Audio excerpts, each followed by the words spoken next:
Manpower business mga kanegosyo. Paano to kumikita? Tapusin mo tong video ko, sigurado marami kang matututunan.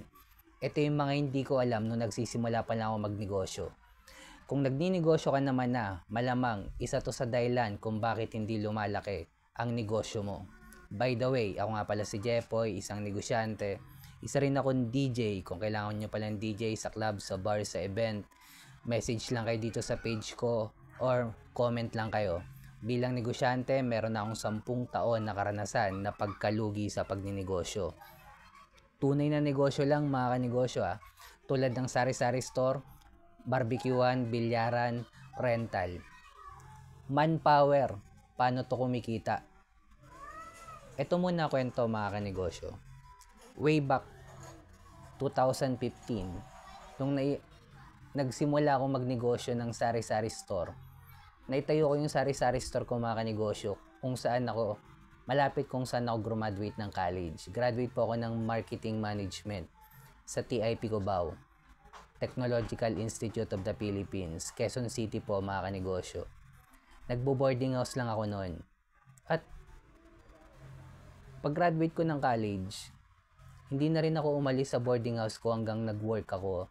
Kasi sobrang accessible sa lahat ng biyahe, north to south, east to west. So, malapit ako sa MRT, LRT.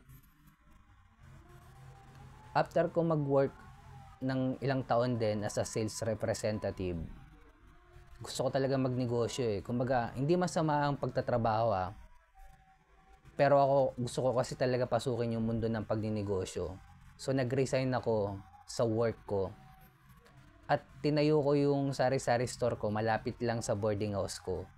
Yung boarding house ko malapit sa school ko. Nagkataon may community akong pinaglilingkuran, which is college student.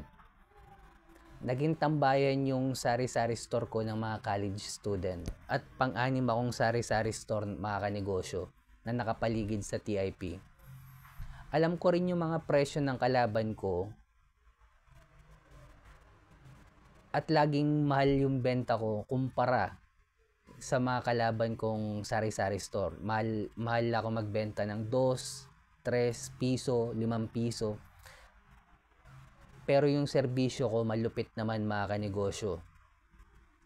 Alam ng mga naging customer ko yan. At nung nagsisimula ako bakit nga pala sari-sari store? Una, madaling buksan. Hindi ako marunong magluto. Pambansang negosyo. Tapos ang nasa isip ko lang noon, gusto ko lang matuto. Kasi nasa isip ko malulugi din ako at makakaranas din ako ng pagkalugi.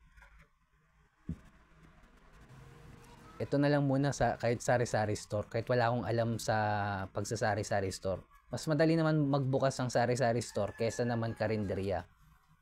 At ang natutunan ko sa pagninegosyo ng sari-sari store, hindi natin may scale up sa level 2, hindi natin ma-applyan ng franchising business model yan, hindi natin ma-applyan ng distribution business model yan, manpower, software, licensing. At ang sari-sari store walang focus in one. Habang buhay kang reseller. Ang sari-sari store kapag lumaki, never magiging grocery store. Ang sari-sari store pag lumaki, sari-sari store pa rin po yan. At ang topic natin ngayon mga kanegosyo is manpower. Paano kumikita ang negosyong manpower? Focus lang sila sa security guard. Nakapokus pa rin sila. May manpower ng construction firm.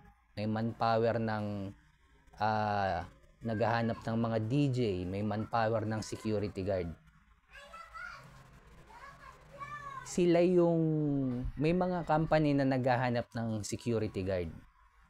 Sila yung nagbabagsak, imbis na produkto, yung negosyo nila is tao mismo. Sila yung nagpapadala ng security guard sa gantong building, sa gantong corporate, sa gantong gusali, sa gantong event. Manpower business. At ang best example ko mga kanegosyo sila kuya na security guard. Mabuhay po kayo mabuhay po ang trabaho niyo mga kanegosyo. Hindi po mababang uri yan mga kanegosyo. At saludo ako sa mga security guard mga kanegosyo. Yung iba nga dyan, mas mataas pa yung sahod sa mga normal na nagtatrabaho eh. May mga kaibigan din akong security guard. At paano kumikita?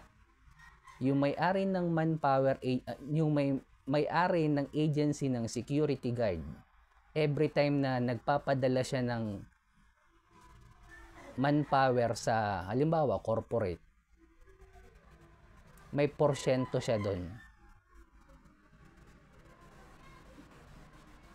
May porsyento yung may-ari ng agency sa bawat isang security guard na pinapadala niya para magtrabaho doon sa corporate or anumang kailangan ng security guard.